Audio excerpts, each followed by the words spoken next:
上随我出去，看看人到底走没走。若是人不在，有你们俩好看的！哼！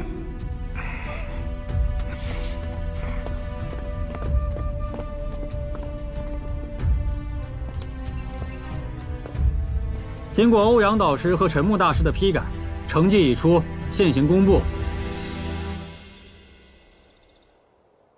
魏震，啊，是我，大哥！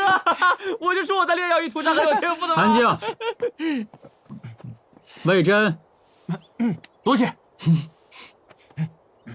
赵灵山，李清风，王启明，王安。老天开眼，让老朽通过了笔试啊！哎，这个王安30多岁才成为炼药学徒，这30年来，每年都要参加数次炼药师考核，总计不下上百次了吧？可始终没有成为一名炼药师。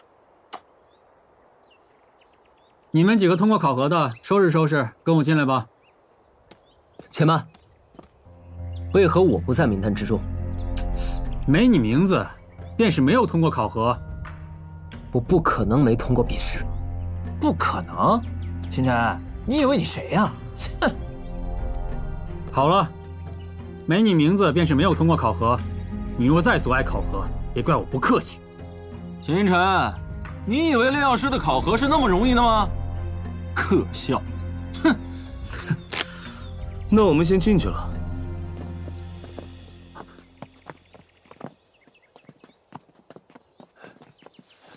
三位大师，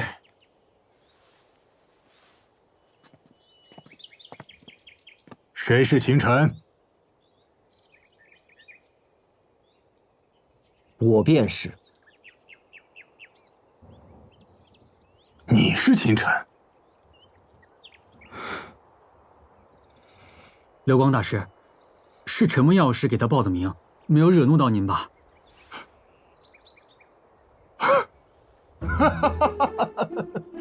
果然是英雄出少年呐！好，很好。看来我大玄国丹阁未来有望了。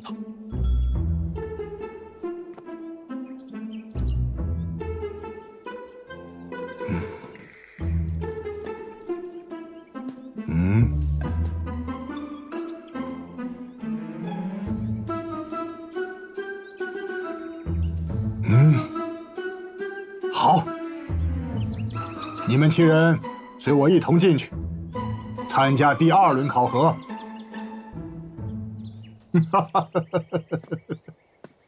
各位请。陈少，你藏得好深啊！哎，秦晨，不，他都能考上，是啊，我怎么又没通过啊？第2轮考核是随机考核炼药10项操作中的1项，此次第2轮考核将考核诸位的控火能力。控火能力怎么办？怎么考？之前考核不就是变药什么的吗？10项操作中，也轮不到控火呀。炼药的10项操作分为变药、分药、热鼎、控药、控火、明丹等。这其中变药是最为大众所熟悉的，也是作为一名炼药师所具备的最基本的技能。以往的考核也都是考这一项。啊，大哥，想不到流光大师会考控火。众所周知，控火能力的大小是一名炼药师能否炼制出精良丹药的前提。若是连控火这一细节都做不好，谈何成为一名真正的炼药师？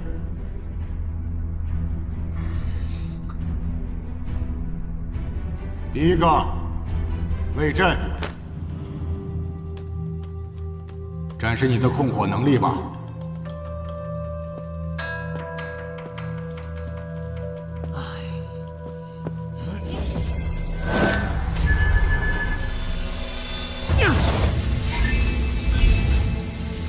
丹火分为很多种类，包括震火、真火、妖火、地火、天火等。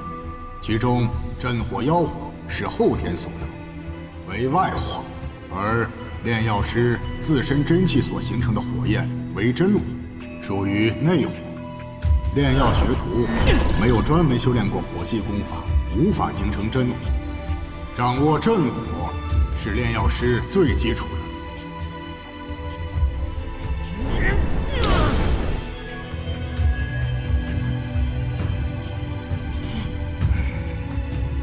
这就是你所展示的控火能力吗？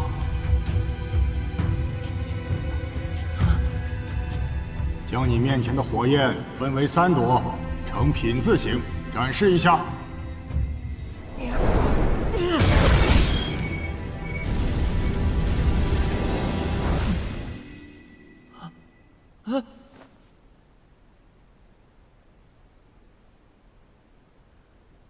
连最基本的控火能力都做不到，也来考炼药师？下一个。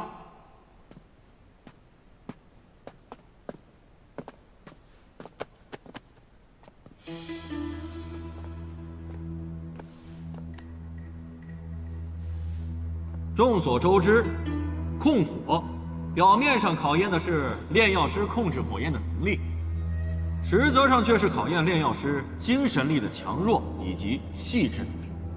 这可是一项十分复杂和繁琐的过程，对灵力的要求极高。就凭你们几个，哼！所以还是让我来给你们展示一下吧。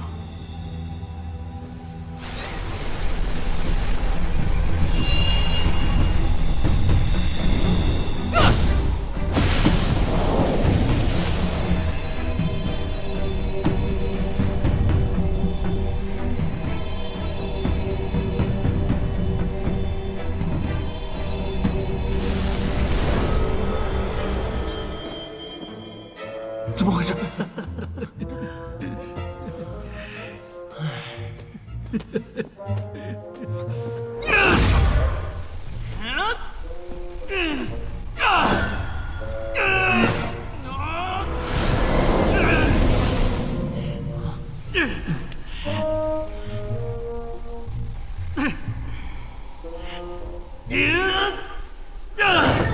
燃起来吧！不是，考核失败。下一个，王启明。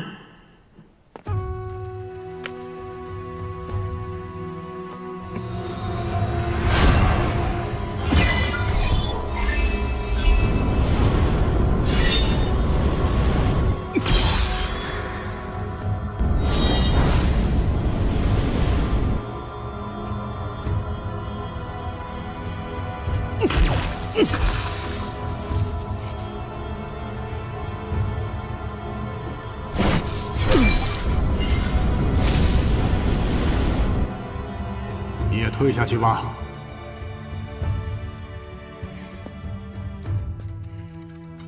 看来还是练刀更适合。这流光大师的要求也太难了点吧？这样下去，有谁能够通过呀？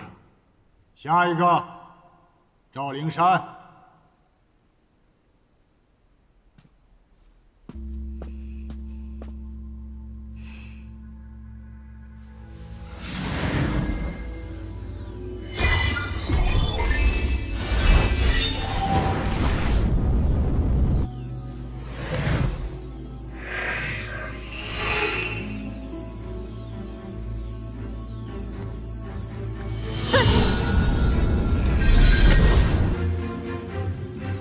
不错，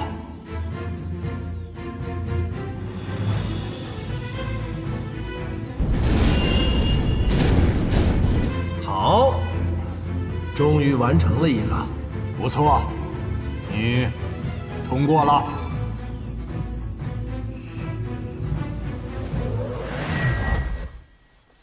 谢3位大师。下一个，李清风。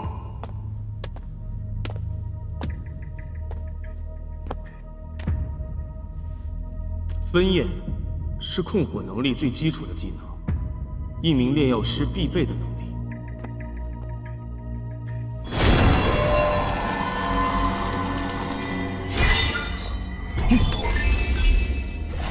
其实流光大师出的题目很简单，只要明白了火焰的属性，明白了聚火阵的运转，再加上一点点精神力的掌控，便很容易完成考核。3朵火焰是火焰结构里最基础的结构。一名真正的炼药师，在1阶精神力下，若是想要完成5朵，也并非难事。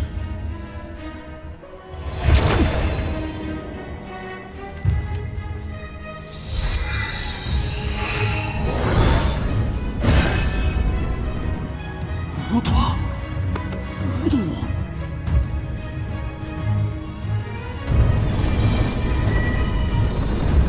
简直是天才啊！焰分5朵，并且操控得如此自如，能力非凡呐！啊，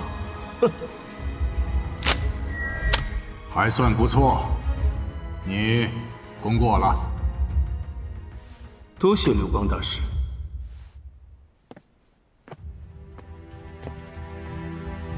此人能够做到这一点，并非灵力有多过人，他觉醒的应该是一种火系血脉。天生对火焰敏感，修炼的也是火系功法，体内真气自带火焰属性，因此在控火上比其他炼药师轻松数倍，自然容易。下一个，王安。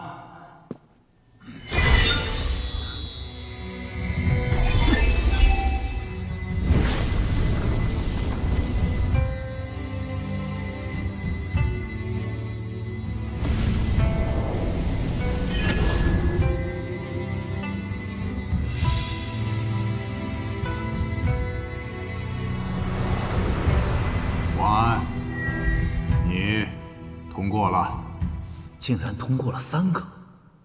本以为第2轮考核会难到极致，谁想到6个人当中竟通过了3个，这也是超出预期了。下一个，秦晨。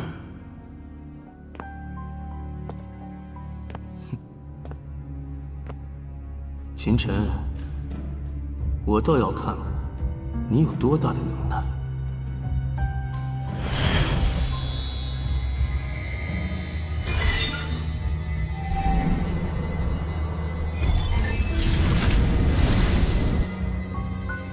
怎么只激活了一半的阵法？连聚火阵都激活不了，也想通过控火考核？秦晨，你不是炼药学徒，能激活一半的聚火阵，已是不错了。到时候回家烧饭应该用得上。现在应该知道谁才是这里真正的天才了吧？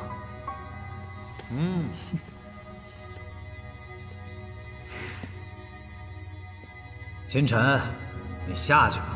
激活了一半的聚火阵，根本无法做到焰分3朵，所以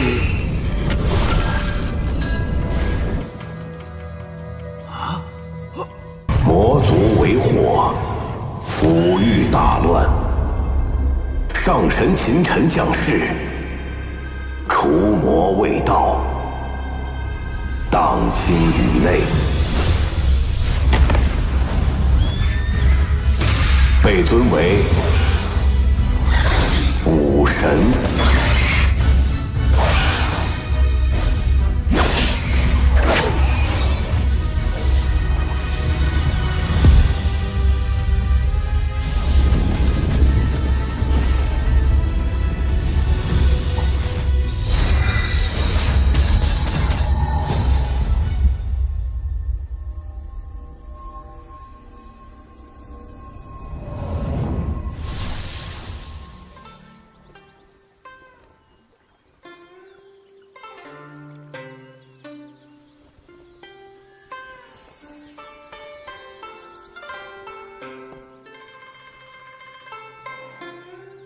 皎皎明月与君语，潺潺流年与君同。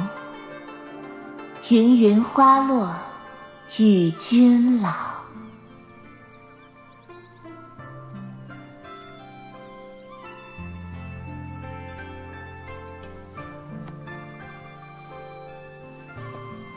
陈哥哥，希儿，你说这天道究竟是什么？日月与清，朝为日，暮为月，清为朝朝暮暮。我只想与陈哥哥相伴一生，哪管这天道是什么？天道是天之恩惠，想让我们在这天道轮回之中感受芸芸众生。陈哥哥，我们是五欲之主，这众生的生老病死、喜怒哀乐，又与我们何干？希儿，你不懂。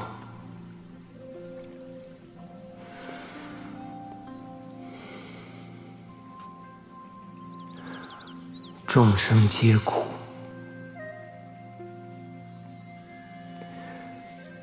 就犹如这花瓣一样，只为了绽放的刹那，便会消散如烟。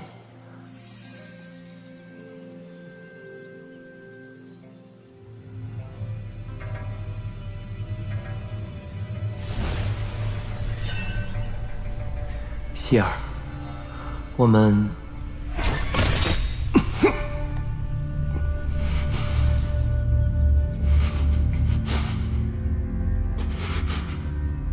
希儿，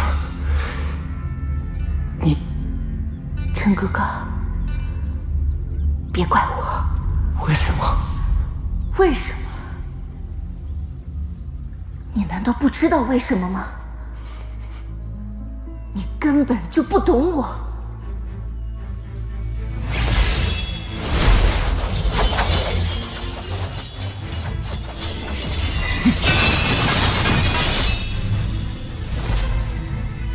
希儿，我到底做错了什么？你要如此对我？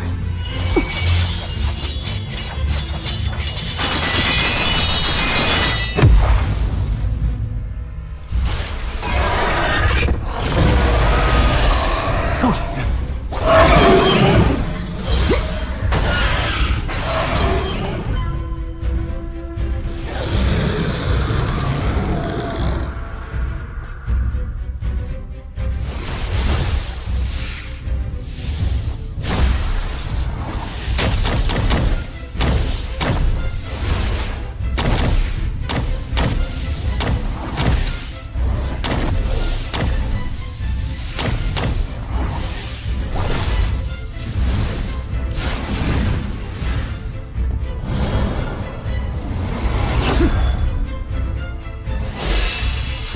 雷电河。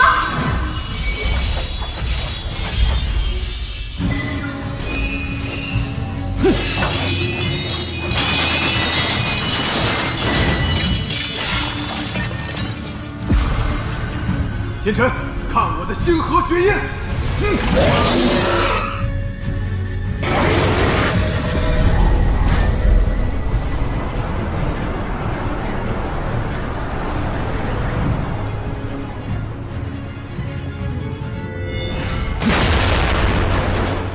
哼，奸臣，就算你修行绝世，也难逃我的手掌。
武山，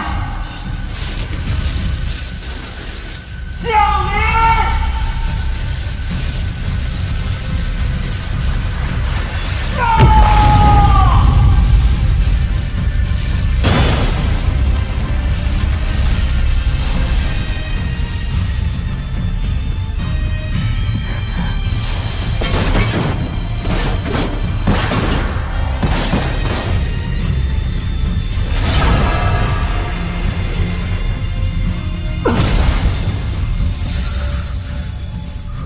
清晨，你中了天绝之毒，一身神通十不存一。我劝你乖乖束手就擒吧。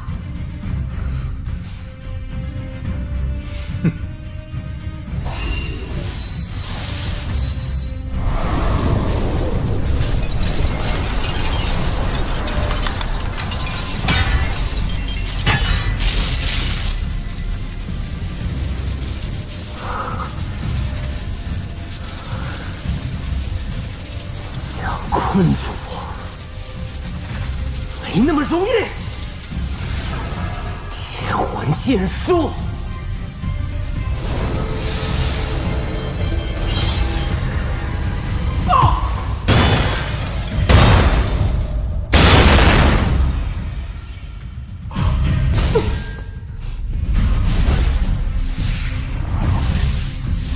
希儿，别让他跑了！追！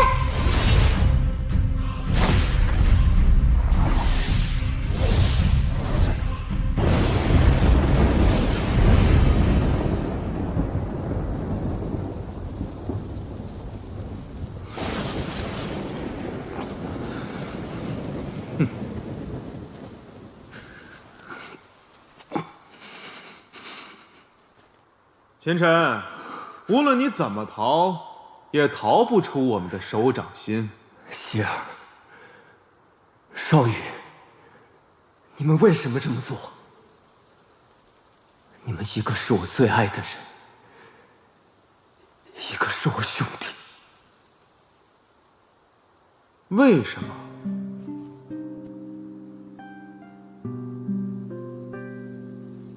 清晨，在你出现之前，我和少羽便是两情相悦。之所以愿意和你朝朝暮暮，不过是为了利用你。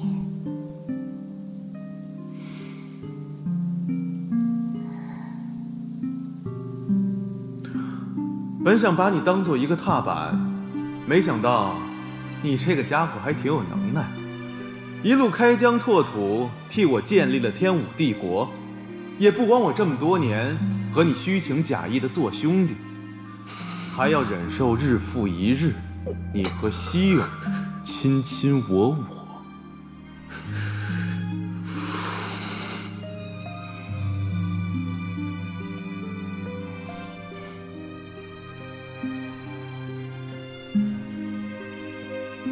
和你相处只会让我感到厌恶。我和少羽早就约定好了，等我们成为9天5地之时，便是你命丧黄泉之日。届时我就能名正言顺回到他身边。秦晨，我承认，你的确是个人物，能凭一己之力在五域成为一代传奇。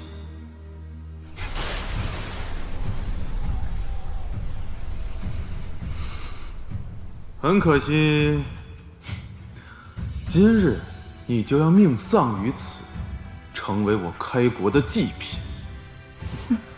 不过，看在多年兄弟情分上，我可以饶你一命，只要你留下一样东西。你们已经夺走了我的一切，我已经没有什么可以给你们的了。你闭关多日不出，想必一定是在研究从神禁之地带出来的那件神器。只要你留下的，我可以留你一条命。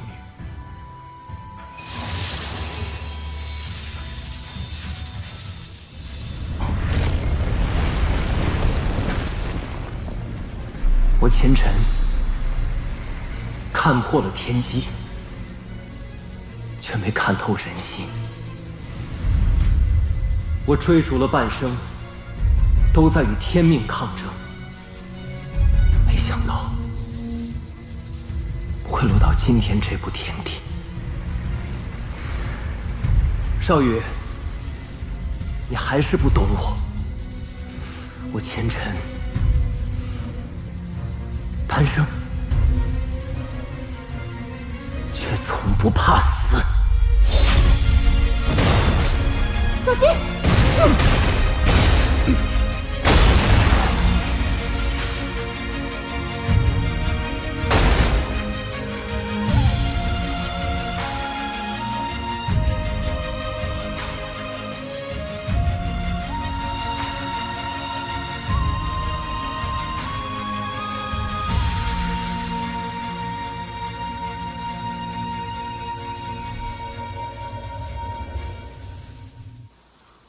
想死没那么容易，你就算死了，我也要斩断你的三魂七魄，让你永世不得超生。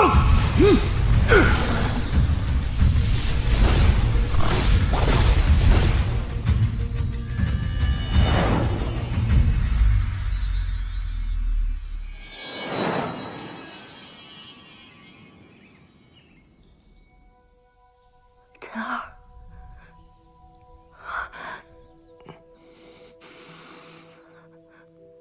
陈儿，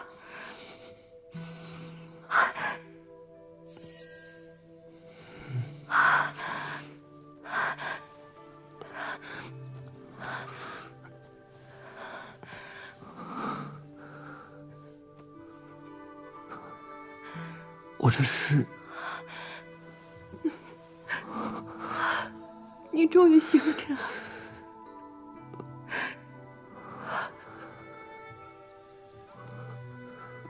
我这是在哪儿？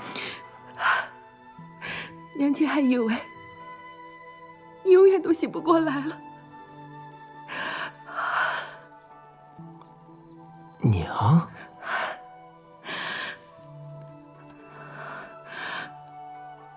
你怎么会被人打成这个样子啊？听学院的人说，你和魏家公子爵都是真的吗？他怎会对你下此毒手？这不是存心要我孩儿的命吗？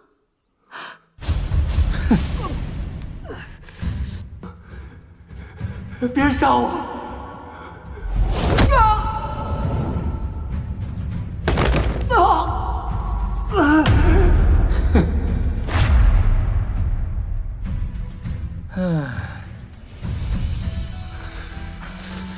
陈儿，你怎么了？虽然不知道是怎么回事，我好像做了一个很长很长的梦，梦里的一切感受都是那么深刻。上官希阳、冯少宇，他们都是谁？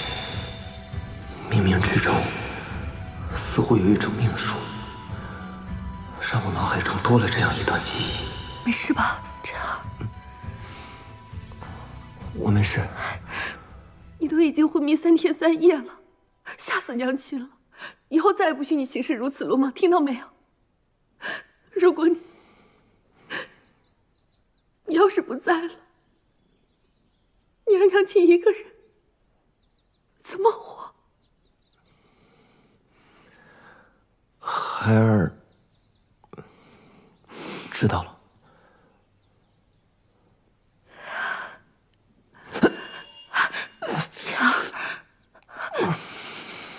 陈儿，你没事吧？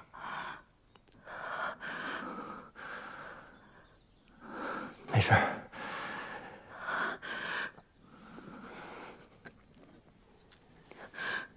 快喝下这汤药，补补身子。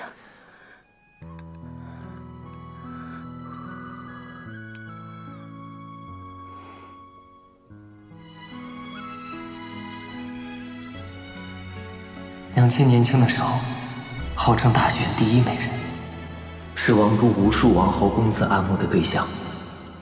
提亲的媒人带着礼物踏破了门槛，甚至于当今圣上听说娘亲的美貌，都有意纳她为妃。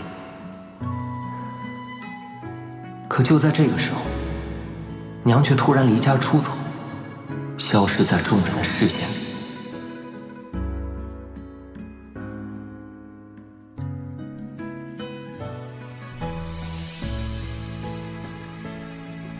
3年后，娘才回到秦府，怀里还带着一个婴儿。未嫁生子，这在整个天武大陆都是极为忌讳羞耻之事，属于不守妇德。若不是我的外祖父力排众议，以秦家的血脉名义收留了我们母子俩，恐怕我跟娘亲早就被逐出秦府，流浪街头了。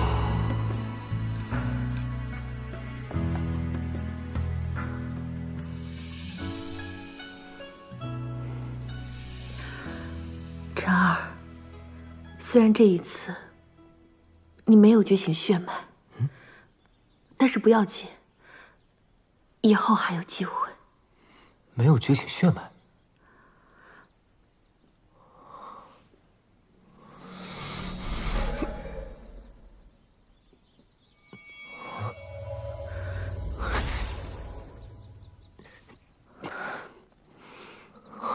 哪怕你成为不了一名强者，也没有关系。娘会一直保护你的。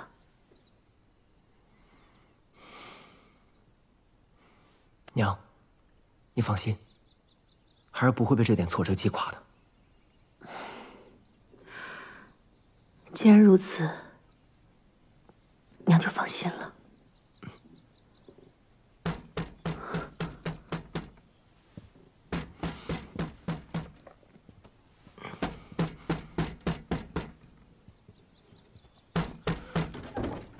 大小姐，开个门还这么慢吞吞的。胭脂，晨儿刚醒，身体还很虚弱，你不要惊到她。哎呦，原来陈少爷醒了，那可真是恭喜了。你来干什么？陈少爷就别自作多情了，我可不是来找你的。大小姐，你和我们夫人的约定应该没有忘记吧？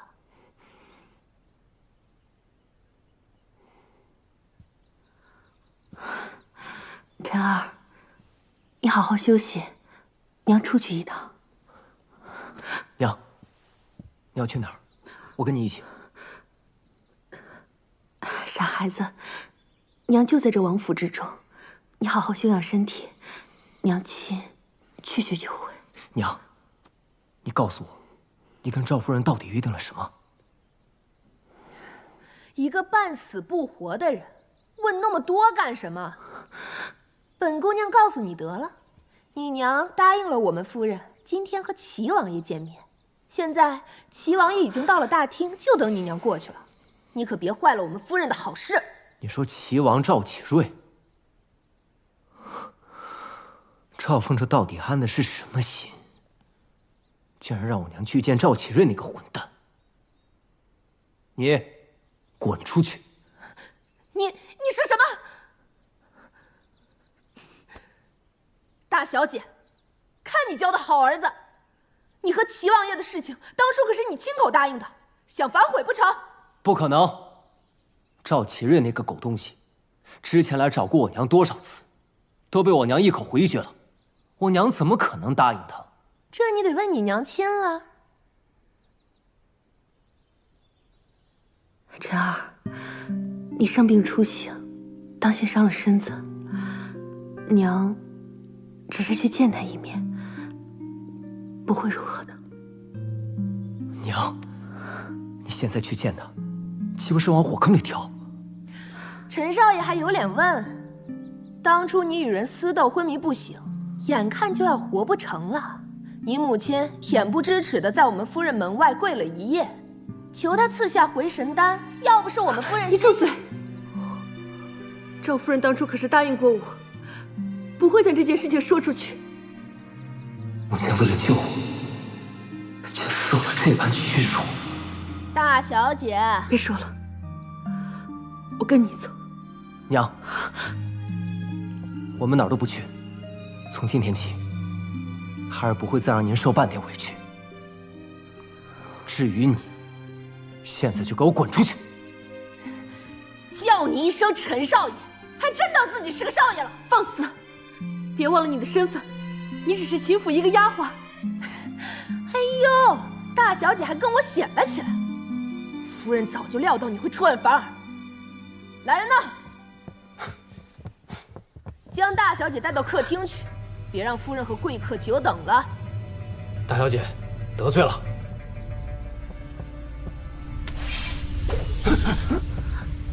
谁敢动我娘？你这个废物！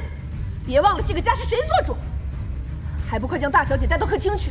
夫人怪罪下来，你们担待得起吗？陈少爷，是赵夫人让我们带她走的。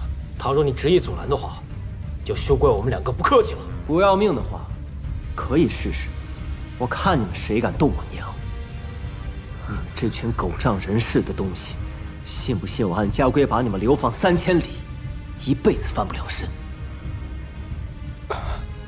胭脂姑娘，他秦晨毕竟是秦家的人，当真把事情闹大的话，咱们这些下人可没好果子吃啊！哦，是谁要流放谁呀？夫人，这么小的事儿都做不好，我平时怎么教你的？奴婢无能，请夫人责罚。先退一边去吧，丢人现眼。是。哎，月池妹妹，别来无恙啊！没想到啊，我这外甥昏迷了几天，变得这么有胆量，居然要流放我的人，哼，还真是长志气了。赵夫人，晨儿她还年少，只是一时冲动，口无遮拦，还请夫人不要同她计较。年少，身为秦家子弟，不知勤学好进，却在学院与人私斗，还在这里大放厥词，欺辱下人，违反秦家家规，该当何罪啊？晨儿她并非有意。该当何罪的人，应该是你吧？哼！你身为秦家主母，却纵容下人随意欺辱秦家子弟，这就是你所谓的秦家家规。你和王都声名狼藉、为人不齿的淫徒来往，这就是你所谓的妇德。哎，我今日是特意来看月池妹妹的，你怎么连本王爷给骂了？你胡说什么呢？齐王爷，那我家王兄说的没错，这个赵夫人祖上与王氏也有些渊源，称我一声王兄也不算僭越呀。我可没说你就是那个淫徒吧？既然你已经说出来了，那我就直说了吧。即使身为兄妹，私下幽会，也的确有违伦常之举了。赵夫人，你身为皇上御封的诰命夫人，本应该成为天下妇人的表率，行为端庄。此事若传出去，秦家还如何在大玄国立足啊？你简直胡言乱语！来人，给我拿下他！谁敢动我晨儿？大小姐，抱歉了。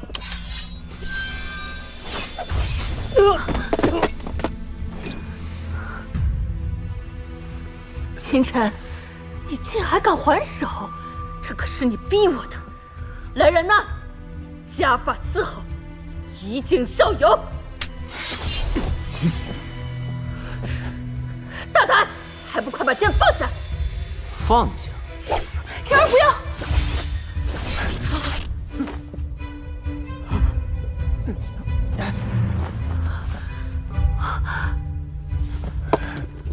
娘放心，孩儿自有分寸。我警告你，不要太过分了。我看过分的是你吧，赵凤。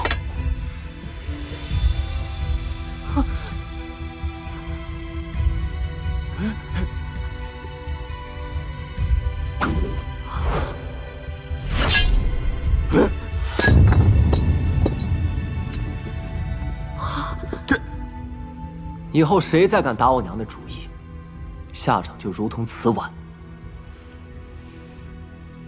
赵夫人，你不是说跟月池妹妹说好了吗？齐王爷，你听我跟你解释啊！解释什么？哼！月池妹妹，今天这事儿，本王并非有意冒犯。这么多年来，我对你的真心，难道你还不明白吗？齐王，请自重。啊，月池妹妹，闭嘴！如果你再往前一步，杀无赦。秦勇，别在门外站着了。是。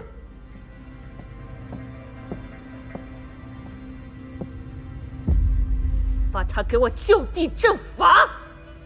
陈少爷，你还是束手就擒，乖乖听从夫人的发落吧。想让我束手就擒，那就看你有没有这个本事了。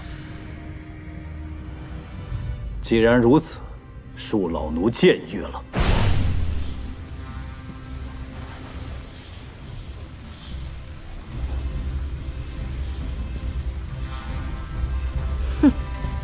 都给我住手！侯爷，侯爷，侯爷，你来的正好。今天这小畜生简直反了天了，不仅打伤了护卫，还弄伤了齐王爷。够了，你还嫌闹得不够吗？这可不是我要闹，是这个小混蛋，他是你外甥，他要是混蛋，我们秦家是什么？你身为秦家主母的仪容呢？秦王爷，我秦家管教不严，让你见笑了。你还有脸说？你看看，我现在成什么样子了？你秦家子弟都敢对本王动手了！哼！月池妹妹，让你受惊了，你没事吧？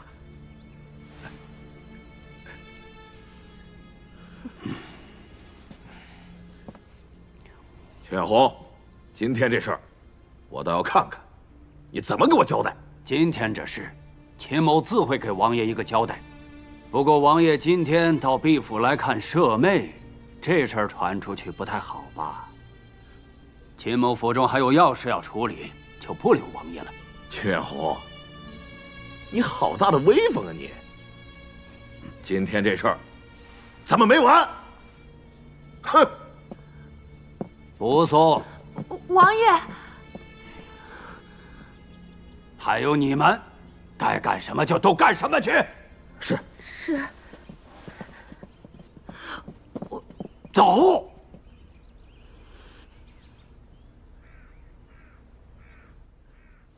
哼，月池妹妹，今天这事儿，本王并非有意冒犯。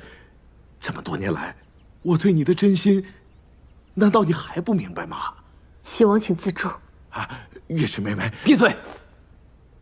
如果你再往前一步，杀无赦。秦勇，别在门外站着了。是。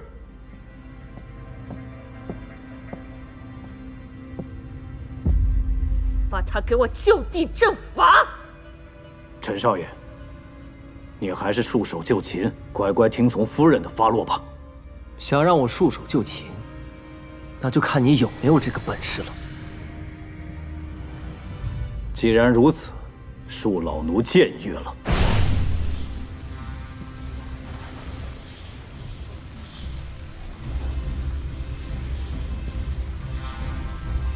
哼！都给我住手！侯爷，侯爷，侯爷，你来的正好。今天这小畜生简直反了天了，不仅打伤了护卫，还弄伤了齐王爷。够了，你还嫌闹得不够吗？这可不是我要闹，是这个小混蛋，他是你外甥，他要是混蛋，我们秦家是什么？你身为秦家主母的仪容呢？秦王爷，我秦家管教不严，让你见笑了。你还有脸说？你看看，我现在成什么样子了？你秦家子弟都敢对本王动手了！哼！月池妹妹，让你受惊了，你没事吧？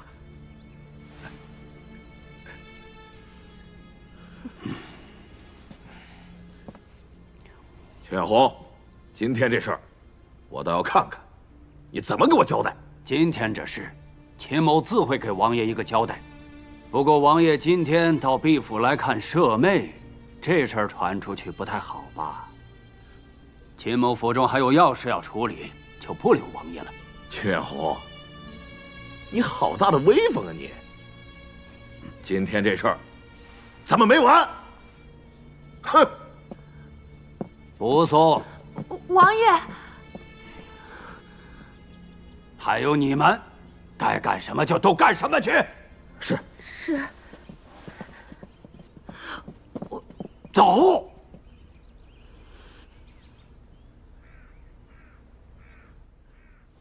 哼！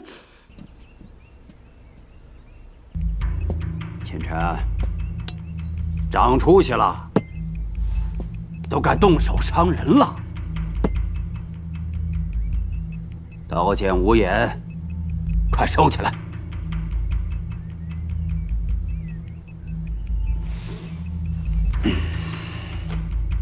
三妹，还在怪大哥吗？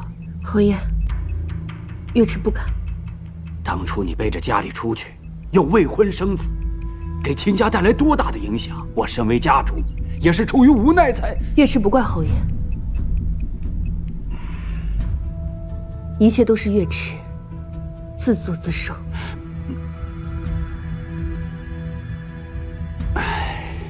过去的事不提也罢。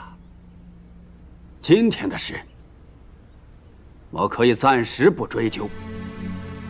半个月后便是天星学院大考，你必须在大考前完成血脉觉醒。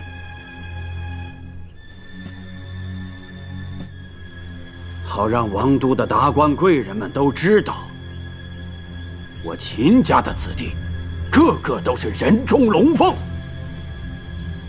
而不是废物。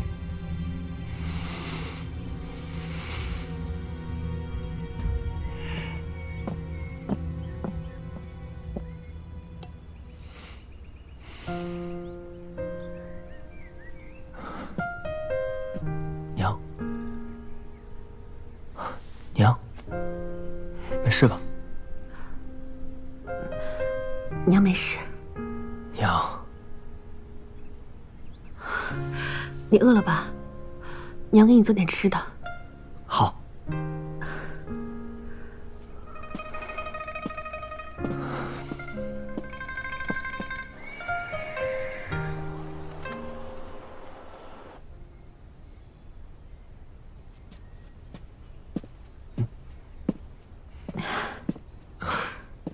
晨儿，快吃吧。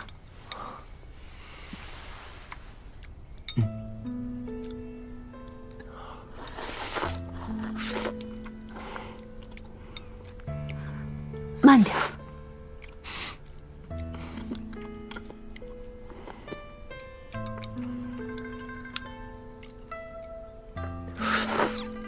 晨儿，你舅舅官拜中郎将，封安平侯。他是一个极其铁石心肠之人。这一次，他没有罚你，不是他的行事风格。娘是想说，他今天表面上放了孩儿，但其实是等孩儿通不过学院大考，到时候更有理由一并处置孩儿。我的晨儿懂事了。娘，你放心，孩儿一定会觉醒血脉，然后通过学院大考的。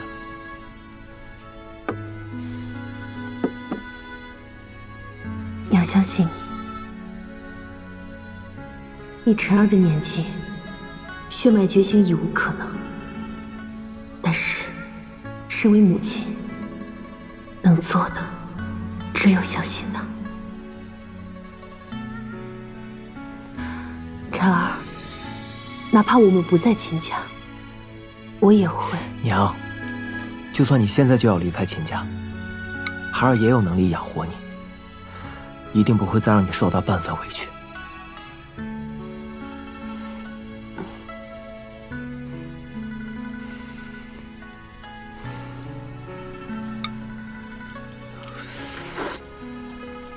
晨儿，你的修为怎会？孩儿在睡梦中修为好像有了些提升。睡梦？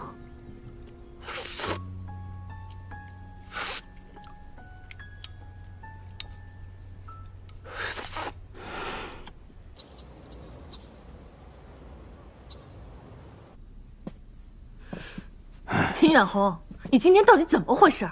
竟然帮着那个小畜生，还在那么多人的面前扫了齐王爷的脸面。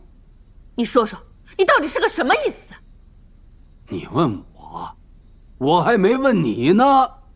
你一天到晚在府中干了什么事？我还不是想让秦月池尽早离开秦家，省得那个小畜生以后霸占我秦家的家产。倒是你，竟然放过那个小畜生！哼，我就知道你们秦家没一个好东西。你胡说八道什么？我怎么胡说八道了？秦月池做出这等人神共愤的事儿来，你父亲非但没赶他走，还将他娘俩留了下来。现在那小子也姓秦，将来定会威胁到凤儿的地位和家产。我这么说，难道不对吗？你也知道父亲记挂着三妹啊。今天你把齐王带到府里来，父亲的脾气你是知道的。今天的事让他知道了，看谁能保得了你。难道就这么让那个小畜生在秦家待下去吗？所以我跟你说要忍。秦晨到现在连血脉都未曾觉醒，此次学院大考，他必然通不过考核。到时我作为家主，即可将他赶出秦家。那时候父亲也不好说什么。倒是你，一天到晚尽在胡闹，真是妇人之见。哦，原来你打的是这个主意。不然你以为呢？你个妇道人家，只会坏事，能干什么呀？也对，秦家子弟个个武艺超卓，若是那个小畜生通不过学院考核，届时再将他逐出，到时老头子也无话可说。哼！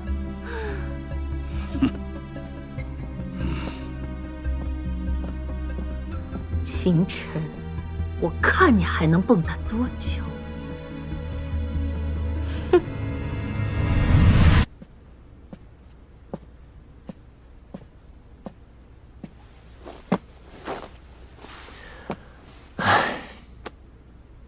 为了娘亲，必须尽快变得强大起来。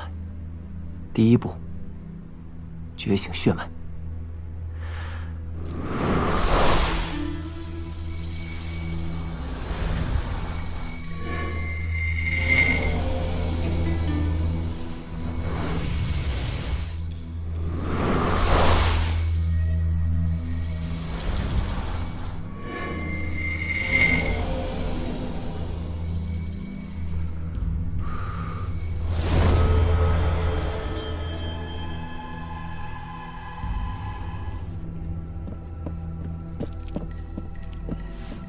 夫人，那小子一直待在屋里，并未出去。属下要不要继续派人盯着？不必了，短短半个月时间，他又能掀起多大风浪？这一次，那小子铁定会被逐出秦府。哼！啊！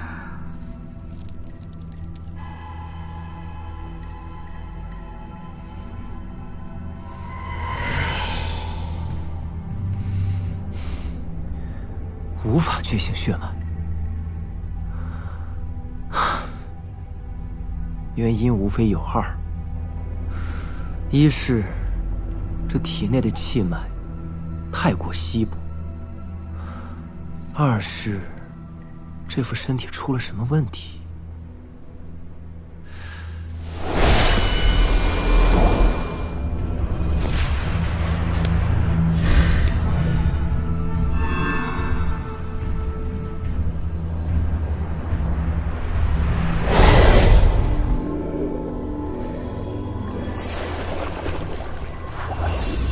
这是我在神境之地得到的一把神秘古剑，传说是从天界流传下来的。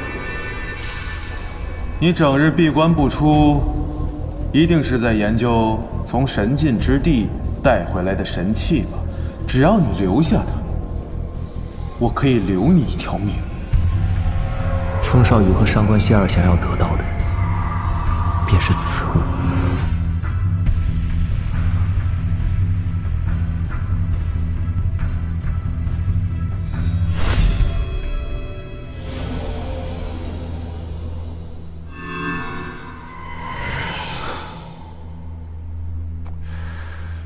这体内的气脉已经全部定型，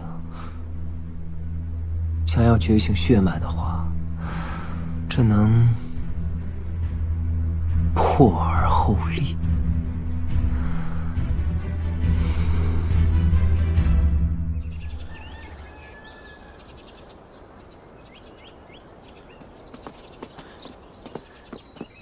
陈儿，娘，我出去一下，去去就回。注意安全。哦。可不要再惹是生非啊！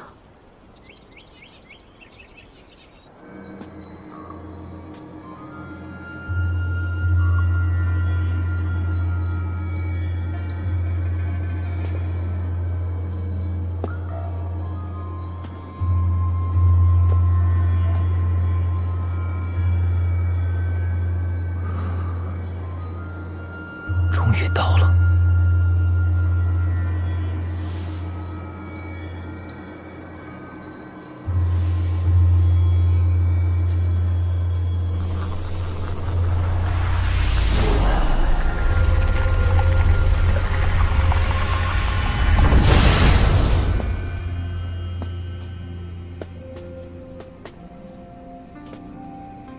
炼制天脉神针的材料十分珍惜，就是不知道这气殿里有没有。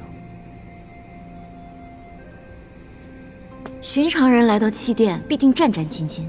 此人年纪轻轻，气势不凡，想必定不是寻常人家的公子。这位公子，欢迎来到气殿，请问有什么可以帮您？我想购买几种炼器的材料，不知道你这里有没有啊？公子说笑了，连气殿都没有的炼器材料，您就是翻遍整个大玄国也未必找得出来。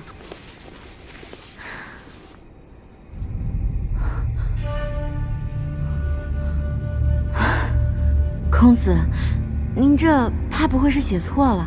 我在气殿待了4、5年，这上面大部分的材料，我可从来没见过。这大玄国果然是地处偏远。我也将那几种高阶材料都换成了普通材料，没想到还是没用。若是不能炼制成天脉神针，就没有办法破而后立。公子，您在说什么？哦，没什么。我跟你换几种材料吧。有笔墨吗？有，公子这边请。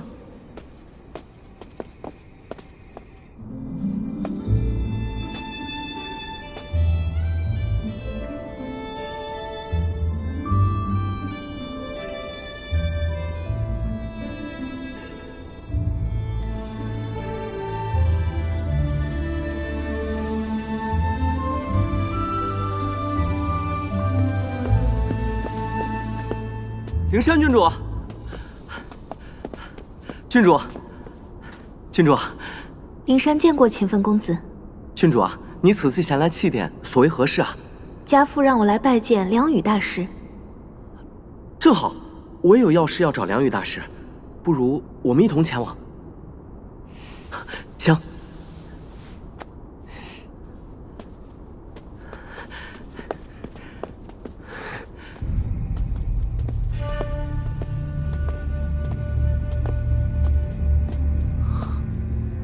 哎呦，这不是秦晨弟弟吗？听说你连血脉都还没有觉醒，怎么，这当不了一名武者就改行当炼器师了？秦奋公子，这位也是你们秦家子弟吗？灵山郡主啊，这位就是我姑姑的儿子，也是我秦家那一位私生子。原来是他。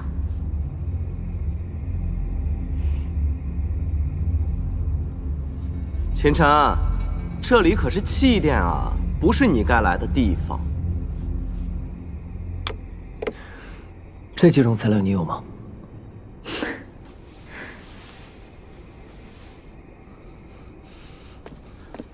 什么材料？让我看看。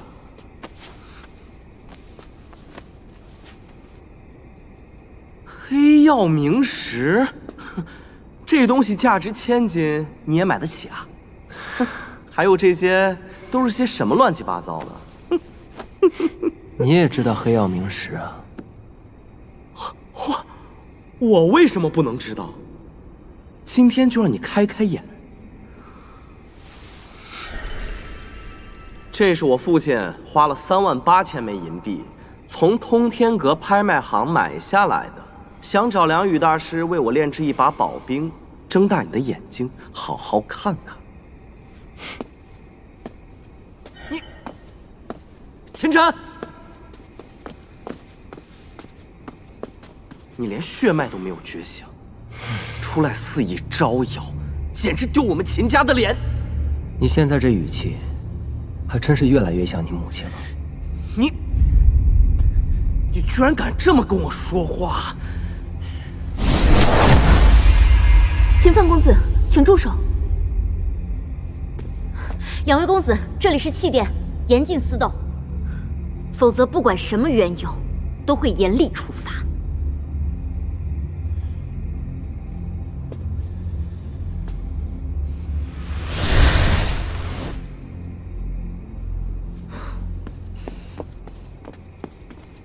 拜见梁羽大师。今天算你走运。拜见梁羽大师。炼气师，在下秦奋，安平侯次子，想请梁羽大师用黑曜冥石为在下炼制一柄宝兵。你想炼制什么？一柄3尺利剑。黑曜冥石乃顶级炼器材料，只需一点点便可。家父说了，此次炼制无论成败，剩余石料全由梁羽大师自行处置。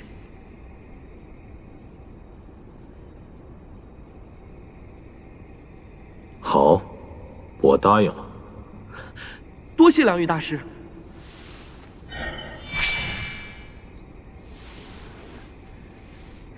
梁大师，晚辈赵灵山，家父赵静，这是家父给您的一封信。原来是灵山郡主。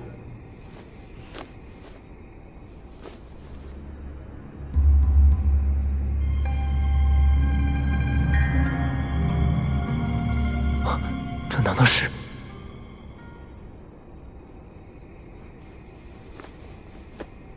我和康王爷有些交情，他在信里说，你想成为我的弟子。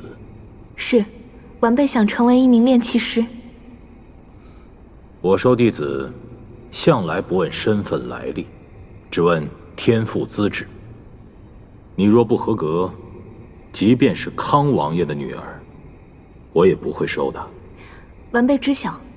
那好，你跟我来吧。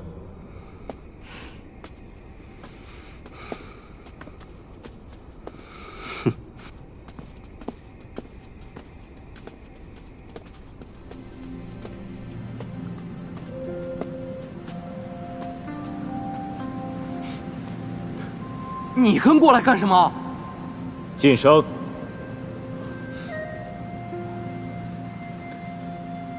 你习武已久，武道天资方面已经足够了，只要过了灵力测试这一关，我便答应收你为徒。现在，将你的灵力输入到这根石柱中。是。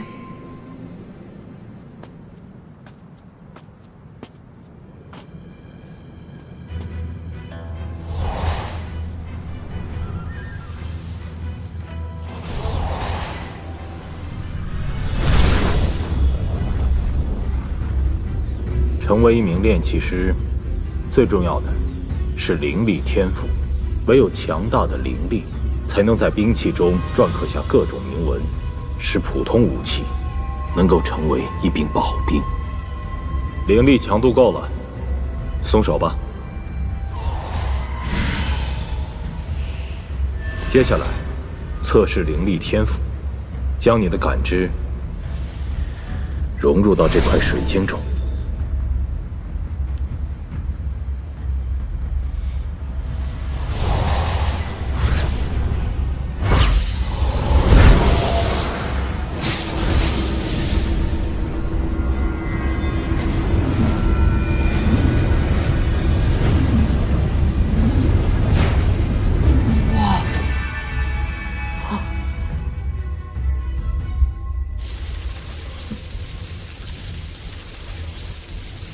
还算不错。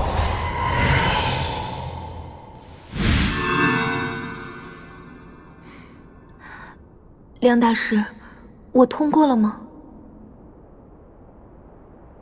从今天起，你便是我梁宇的第9名弟子。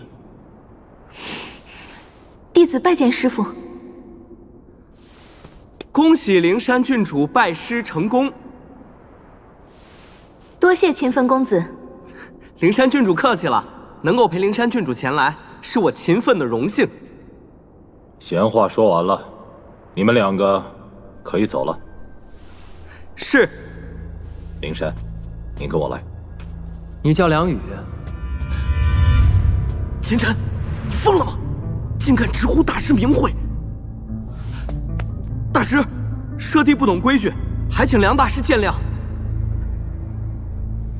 你应该刚成为炼气师没多久吧？秦晨，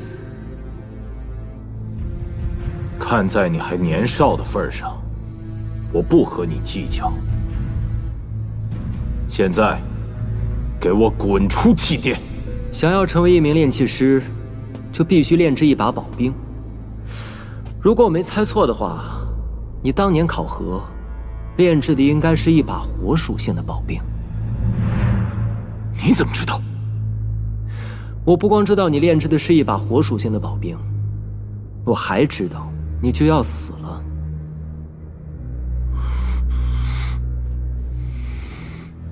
秦晨，你再胡说八道，小心回去我禀告父亲，将你和你娘逐出我们秦府。梁大师，还请不要动怒，我们现在就走。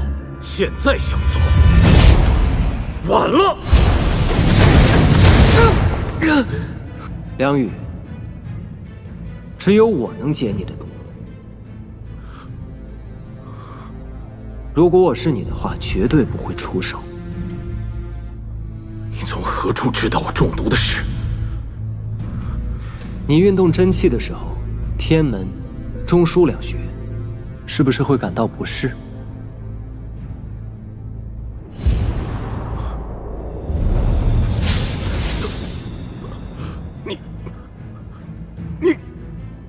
哼，真是可惜呀！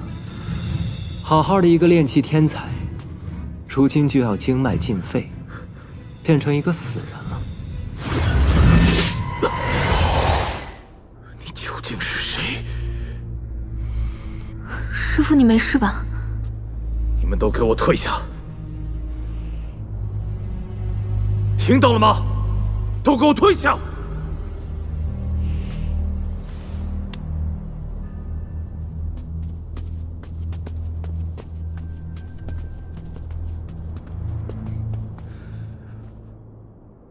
你刚才说的究竟是什么意思？你在考核时炼制的宝兵，主材料是赤岩石。为了中和赤岩石的灼热性，增强其延展性，在炼制过程当中，你增加了绿魅石。我说的对吗？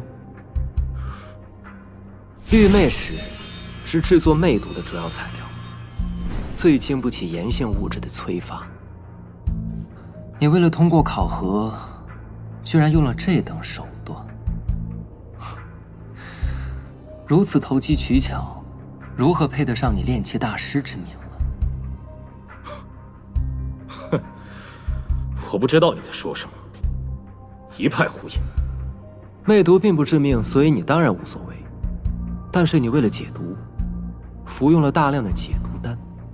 解毒丹的主材料可是寒属性的空灵花，它非但没法帮你解掉魅毒，而且会让你的魅毒在体内巩固下来。你不会不知道吧？哦，我忘了，你只是一名炼气师，又不是一名炼丹师。竟然被这小子说中了。为了驱除魅毒，我花大价钱购买了一枚特级解毒丹，谁知道服用之后，魅毒非但没有好转，反而浑身经脉都疼痛起来。不过你既然不肯配合，我又何必多管闲事？你还有半个多月的时间，准备好后事吧。且慢，这位逍遥，你真有解毒之法？你不是说我危言耸听吗？在下有眼不识泰山，还请阁下见谅。如果信我的话，我可以帮你。带路吧。去哪儿？你应该有自己的炼器室吧？我想炼制一样东西。这边请。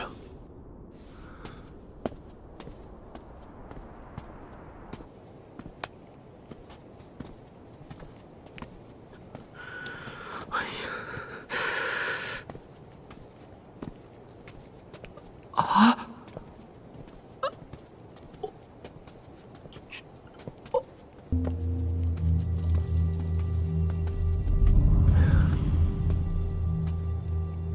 不知小友想炼制的究竟是何物？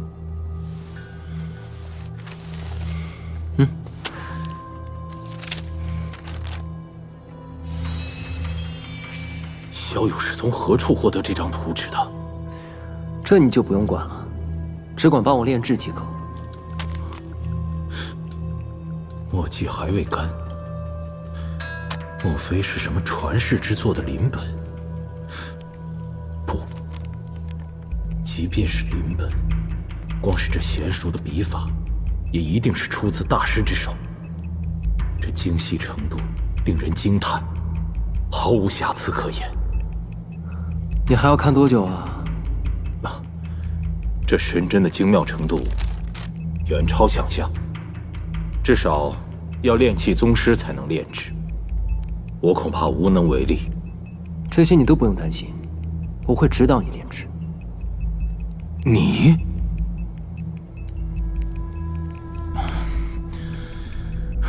那炼制的材料用什么？就用你方才得到的黑曜冥石。这可是安平侯二公子嘱托我炼制宝兵用的，用掉了，我该如何解释？你自己应该有办法吧？再说了，是炼制神针还是宝兵，你应该心里有数。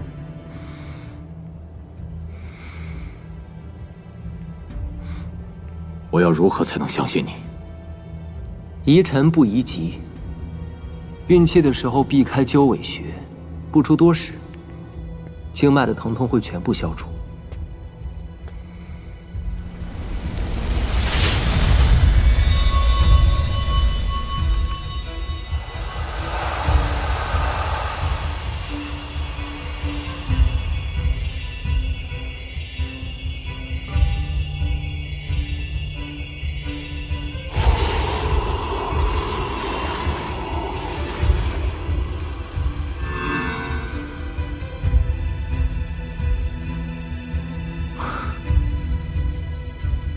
确实好多了。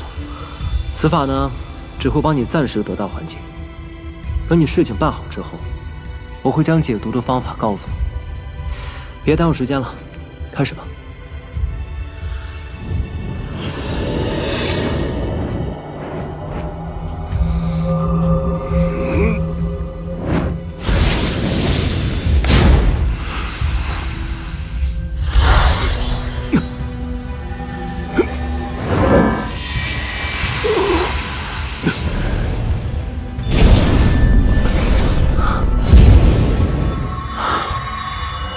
实在是太慢了，也在黑曜冥石上撒一些石华粉。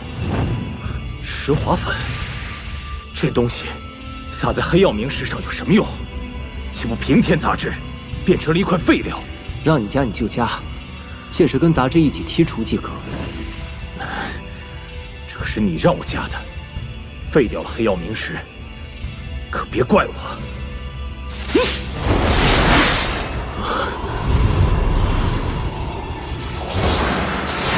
这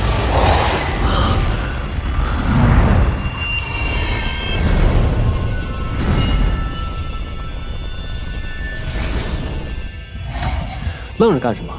剔除杂质？啊！